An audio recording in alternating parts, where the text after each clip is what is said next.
ఈ రోజు నాడు గణిత దినోత్సవం జరుపుకుంటున్నాం కదా. కారణం ఎవరు జరుపుకుంటున్నాం మనం? శ్రీనివాసరామన్ పుట్టినరోజు. కానీ మనకి తెలియని ఇంకొక హీరో ఉన్నారు మ్యాథ్స్ లో. ఓకేనా? ఆయన పేరు అంటే కరెక్ట్ గా ఆయన పేరు ఏం చేస్తున్నారంటే చాలా మంది ఉన్నారు కదండి. కరెక్ట్ గా ఈయన కన్నా ఒక నెల ముందు పుట్టాడు. అంతే నెలలో చూసుకుంటే కరెక్ట్ గా ఒక నెల ముందు పుట్టాడు ఆయన. ఇది డిసెంబర్ 22 కదా. నవంబర్ 22 ఇంకో ఆయన బర్త్డే ఉంది. ఆయన పేరు లక్కోజు సంజీవరాయ్ శర్మ. ఆయన ఫోటో కూడా తీసుకొచ్చాను. ఓకేనా? ఈయన పేరేంటి? లక్కోజు సంజీవరాయ్ శర్మ. ఈయన కడప జిల్లా వాసి. అయితే ఈయనకు గొప్పతనం ఏంటంటే చెప్పమంటారా? ఈయన పుట్టినప్పుడు చాలా వీక్గా పుట్టాడు. పైగా కళ్ళు లేవు, ప్రపంచాన్ని చూడలేడు. ఓకే, అప్పుడు ఇప్పుడంటే హాస్పిటల్ కదా, మరి పూర్వం రోజులు కదా, మందరసాని ఇంకా ఇరుగు పొరుగు వాళ్ళందరూ లేడీస్ హెల్ప్ చేసేవారు డెలివరీ పర్పస్ కదా. మరి అప్పుడు ఈ బాబు పుట్టినప్పుడు వాళ్ళు ఏం చెప్పారంటే, ఏమండి ఈ అబ్బాయి పుట్టి గుడ్డివాడు, ప్రపంచాన్ని చూడలేడు, ఆరోగ్యం బాగా అస్సలు బాగాలేదు, ఒకవేళ తిని బతికించడానికి ట్రై చేసిన జీవితాంతం మాత్రమే ఉంటాడు హాస్పిటల్లో. ఇటువంటి వాడిని మనం జీవితాంతం కాపలాగడం కష్టం కాబట్టి దాన్ని దయచేసి చంపేయమని సలహా ఇచ్చారు. ఎవరు? మంత్రసాని ఇంకా ఇరుగు పొరుగు. ఇంకా చేసేది లేక తల్లిదండ్రులు చాలా బాధతో ఉన్నప్పుడు ఇంకా వాళ్ళు ఏంటంటే ఒక వడ్ల గింజలు ఉంటాయి కదా, ఒక కొన్ని వడ్ల గింజలు తీసుకుని ఈ అబ్బాయి గొంతులో వేసాడు చంపేద్దామనేసి. ఆ బాబు బై గాడ్ చేసి ఏం చేశాడంటే అవన్నీ నేను చేశాడు, చనిపోలేదు. ఓకే, ఇంకా తల్లిదండ్రులు వేరే ఆప్షన్ లేదు. ఓకే, అందువల్ల ఏం చేశారంటే ఆ అబ్బాయిని అలాగే ఉంచారు. ఆ బాబుకి ఒక అక్క కూడా ఉంది. ఆవిడ ఆరోగ్యవంతురాలే. ఓకే, పెరిగి పెద్ద అయ్యే కొద్దీ అక్క ఏమో స్కూల్కి వెళ్ళేది, ఈ బాబు ఏమో ఇంట్లోనే ఉన్నాడు. వీడి కదా ప్రపంచంలో రంగులు ఉంటాయని లేకపోతే నెంబర్స్ ఉంటాయి, అవి ఎలా ఉంటాయో ఏమీ తెలియదు. అయితే కళ్ళు లేకపోయినా సరే చదువు అంటే ఎంత ఇంట్రెస్ట్ అంటే అక్క డైలీ స్కూల్కి వెళ్ళి వచ్చేది సాయంత్రం పూట. నేను అక్కడ తీసుకునేవాడు. అసలు వేళ స్కూల్లో ఏం చెప్పారు అంటే ఆ పాప తెలుగులో ఏం చెప్పారో అవన్నీ బయట చదివింపించేది. జనరల్గా ఏమవుతుందంటే కళ్ళు లేని వాళ్ళకి కూడా చదువుకునే అవకాశం ఈ రోజుల్లో ఉంది. ఓకే, వాళ్ళకి ఒక లాంగ్వేజ్ ఉంటుంది కదా, దాన్ని బ్రైలీ లాంగ్వేజ్ అంటారు. అంటే టచ్ చేస్తే తెలుస్తుంది ఆ అక్షరం ఏంటో. 1 కానీ 2 కానీ 3 కానీ ఉంటాయి కదా, వాళ్ళ నెంబర్స్ వాళ్ళకి ఉంటాయి. అవి టచ్ చేస్తే ఆ ఫీల్ బట్టి చెప్తారు ఈ నెంబర్ ఏంటంటే. మరి ఆ రోజుల్లో ఆ లాంగ్వేజ్ కూడా లేదు. అయితే అక్క ఏమో డైలీ ఇంటికి వచ్చేసి ప్రతి సబ్జెక్టు పైకి చదివేది. ఈ బాబు విని దాన్ని గ్రాప్ చేసేవాడు.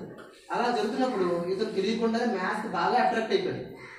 ఎంత అట్రాక్ట్ అయిపోయాడంటే ఒక పెద్ద గుణకారం కానీ డివిజన్ కానీ లేకపోతే ఒక ఎడిషన్ కానీ ఏమి ఇచ్చినా అక్క కన్నా ముందు తిని చెప్పేసేవాడు చిన్నప్పుడు. సో అప్పుడు పేరెంట్స్ తినలో ఉన్న టాలెంట్ గుర్తుపెట్టారు. ఓహో, అంటే తిను మ్యాథ్స్ బాగా చేస్తున్నాడు అనేసి. అయితే తను అలా పెరిగి పెద్ద అయ్యే కొద్దీ కూడా ఆ రోజుల్లో మనకి హ్యూమన్ కంప్యూటర్ అనేవారు కాబట్టి తెలుసా ఎవరో? శకుంతలాదేవి. శకుంతలాదేవికి ఈయనకి పోటీ పెడితే ఈయన నెగ్గాడు. హ్యూమన్ కంప్యూటర్ ఓడిపోయింది. ఆవిడే ఒప్పుకుంది స్వయంగా ఒప్పుకుంది. ఆయన నేను ఓడించలేను, ఆయన నాకన్నా తెలియని వాడు అనేసి. అప్పుడు ఒక ఆయన అడిగారంట, ఏమండి మీకు నెంబర్స్ ఇప్పుడేం చూసారా, మీకు తెలియదు కదా అంటే. నాకు నెంబర్స్ తెలియదు. మరి ఎలా చెప్పగలుగుతారంటే నా చీకట్లోనే వెలుగుంది అని చెప్పాడు. నా చీకట్లోనే వెలుగుంది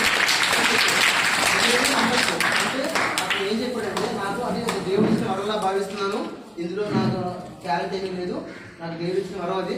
కాబట్టి ఎంత పెద్ద లెక్క ఇచ్చినా ఆయన చాలా అవలంగా చెప్పేవాడు. అయితే దీనికి ఒక చిన్న ఎగ్జాంపుల్ చెప్తాను. ఎలా అంటే మనకి అష్టావధానం, శతావధానం, సహస్రావధానం అని ఉంటాయి. అష్టావధానం అంటే ఏంటంటే ఇలా 8 మంది బాగా పండితులు కూర్చుంటారు. ఓకే, సో 1 to 8 అనుకుంటారా? ఇప్పుడు ఎవరైతే పార్టిసిపేట్ చేస్తారో అంటే లక్కోజు సంజీవరాయ్ శర్మ గారు ఆయన సెంటర్ ఉంటారు. ఇప్పుడు మొదటి వ్యక్తి ఒక క్వశ్చన్ అడుగుతారు. క్వశ్చన్ విన్న తర్వాత వెంటనే సమాధానం చెప్పకూడదు, క్వశ్చన్ గుర్తుపెట్టుకోవాలి అంతే. ఓకేనా? రెండో వ్యక్తి ఇంకో క్వశ్చన్ అడుగుతారు, మళ్ళీ మూడో వ్యక్తి, అలా చివరి 8వ వ్యక్తి దాకా క్వశ్చన్ అడుగుతారు కదా.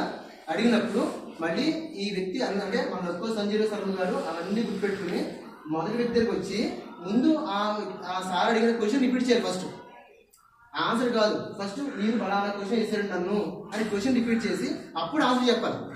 ఓకేనా? మళ్ళీ రెండో వ్యక్తి దగ్గరికి వచ్చి వాళ్ళు ఏ క్వశ్చన్ వేస్తారో ఆ క్వశ్చన్ రిపీట్ చేసి అప్పుడు ఆన్సర్ చెప్పాలి. పొరపాటున ఇక్కడ సార్ అడిగిన క్వశ్చన్ అక్కడ చెప్పారనుకోండి, అది అవుట్. అంటే క్వశ్చన్ గుర్తుపెట్టుకోవాలి, క్వశ్చన్ ఆర్డర్ గుర్తుపెట్టుకోవాలి, దానికి ఆన్సర్ గుర్తుపెట్టుకోవాలి. అలాగే 8 మంది క్వశ్చన్స్ వేస్తున్నప్పుడు నేను చెప్పగలిగితే దాన్ని ఏమంటారు? అష్టావధానం అంటారు. ఓకేనా? అదే 100 మంది వరుస కూర్చుంటే ఇదే గేమ్ ఆడితే దాని శతావధానం. ఒక 1000 మంది కూర్చుంటే సహస్రావధానం. లక్కోటి సంజీవ శర్మ గారు 6000 సార్లు కన్నా పైన. ఎన్నిసార్లు?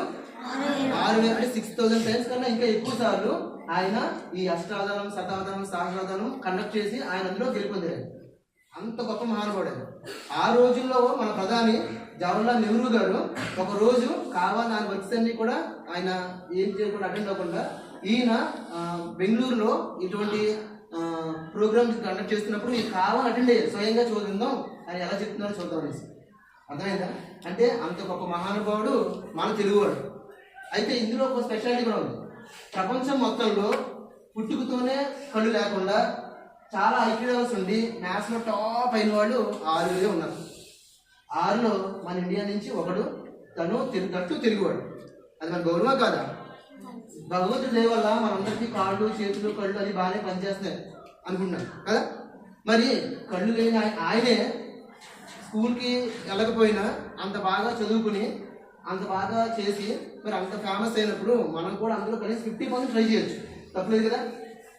అంటే శ్రీనివాస రామానుజన్ గారు బర్త్డే కదా ఈవేళ. మరి ఆయన గురించి చెప్పుకోవాలి.